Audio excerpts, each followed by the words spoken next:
Hello all, the following video is for the purposes of revision, with the aim of presenting a brief recap of the poem, some analysis, some of the questions raised by the poem, and potential links with other poems in the anthology. As always, nothing in this video will be more important than your own reflections on the poem. To the recap. In this 7-stanza poem, the poet, who is struggling to write or sleep, steps out of his house and onto the porch where, looking at the sky and landscape before him, he tries to compose his thoughts. After a series of aborted attempts at poetic expression, he gets cold, it begins to rain, and he goes back inside. While the language is often colloquial, the ideas can be both abstract and obscure, and the final portrait is of a man grappling with his own capacity for creation, frustrated by his efforts, and ultimately musing on the nature of creation and the creator. Analysis. To begin with, it is necessary to think seriously about the title, and for that, a definition can be helpful. Quite simply, there seems to be no clear beginning, middle, or end. The clearest example of continuum is perhaps time. Years, months, weeks, days, hours, minutes, seconds, all are an attempt to divide time into separable, neat little units around which we can structure our lives. These units are our arbitrary divisions. We made them up. For us they are essential, but time itself, when did it start, when will it finish, remains an enigma. In short, with our seconds, minutes, and hours, we have imposed a rational system upon a fundamentally mysterious entity. This poem partly deals with the enigmatic nature of time, perception, and creation. When the poem begins, the poet is immediately faced with the problem of perception. If, while not moving, you lay and watch the moon in its nightly orbit, it might appear to roll through the sky before falling from view behind an object as large as a house. But this is simply the result of your position. It does not describe what is really happening. When Curnow says, "I'm talking about myself," he is perhaps poking fun at the occasional self-absorption that leads people, or poets, to confuse their own perspective with the truth. He might also be hinting that writers have a tendency to distort the truth for the sake of poetic expression. Stanza 2 sees the reaction to his seeming insomnia, while displaying the active but disorderly nature of his mind. The colloquial expression in "it's not possible to get off to sleep" seems normal enough, but then comes "or the subject, or the planet." It's a surprising line after the simplicity of the previous, and one of the surprising elements is that we don't know what the subject is. Indeed, what is the subject of the poem is a good question. Is it writer's block? Is it the limits of perception and perspective? The rational versus the irrational? The role and nature of the poet? Perhaps all these subjects exist within the continuum of his mind, and thus the poem. Next we hear that it's impossible to get off the planet.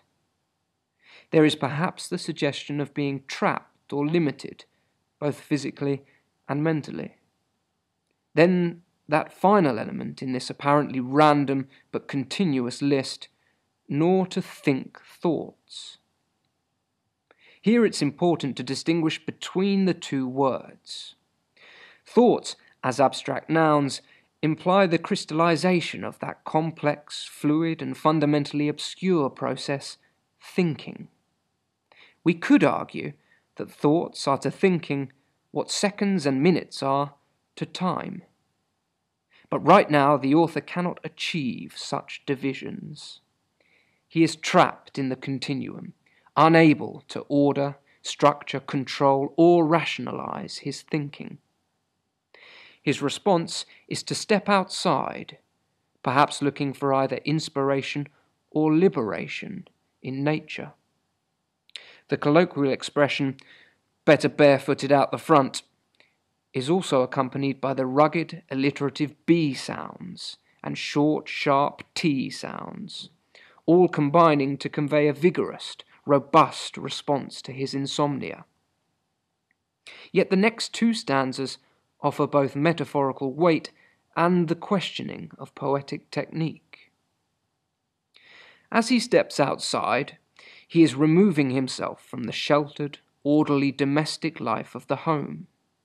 The porch, privets, and palms might be considered symbols of that carefully structured domestic life, which is perhaps opposed to the obscure, irrational world of creation or creativity that the poet is seeking. That sheltered, domestic life is certainly opposed to the wild forces, landscapes, and skies of the natural world. Perhaps one reason why poets have so often sought inspiration through nature. Physically, the poet is now straddling the two worlds, confined on the porch by the rational boundaries of domestic life, but looking out into the washed-out creation. The delicate interplay between order and disorder, the rational and irrational, can also be seen in the increasing use of enjambment, as his thoughts begin to consistently transgress the boundaries of poetic form, running from line to line or stanza to stanza. As a result, the stanzas themselves begin to seem like arbitrary divisions in a continuum. Might even a poem be only an arbitrary division within the realm of experience? And what are we to make of the washed-out creation? Is this dark place simply the landscape at night, or is this the place where creation is born, as light comes from darkness? Next we move from these obscure images to the two particular bright clouds dusted, by the moon. Here, as in the first stanza, the poet undermines his own attempts at poetic expression with that word query, as though he doubts the truth of his description. Again, there seems to be the implicit suggestion that deliberate attempts at poetic description sometimes distort rather than illuminate their subject.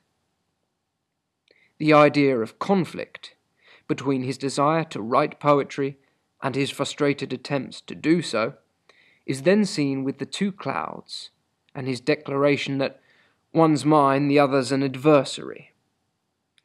It is as though he had envisaged something of beauty, with one cloud lit by the moon. But the real night sky will not conform to his vision. Perhaps this speaks to man's desire to impose order, and to see everything that does not fit that order as representing an adversary or enemy. But whatever the case may be, Curnow retreats from the image and lapses back into the colloquial with which may depend on the wind or something. He is dismissive, having again rejected his own attempts to animate the scene with poetic expression. It feels as though, at this point, he has tried to consciously compose a poem and, after 4 stanzas, failed. Having stepped outside, looking for some form of inspiration or liberation in nature, he appears to have found neither. And so, discouraged and still on the porch, a long moment stretches. The next one is not on time. Here we come back to perception and time, and the relativity of both. That he should desire a moment to be on time again reflects that desire for order, and again that desire is frustrated. In the next line, as he begins to get cold, there is that almost scientific-sounding phrase, not unaccountably, which in using the double negative seems to draw attention to all that is unaccountable or cannot be easily explained. The act of creation, for example. That's all for part 1. Please click the link below to continue to part 2.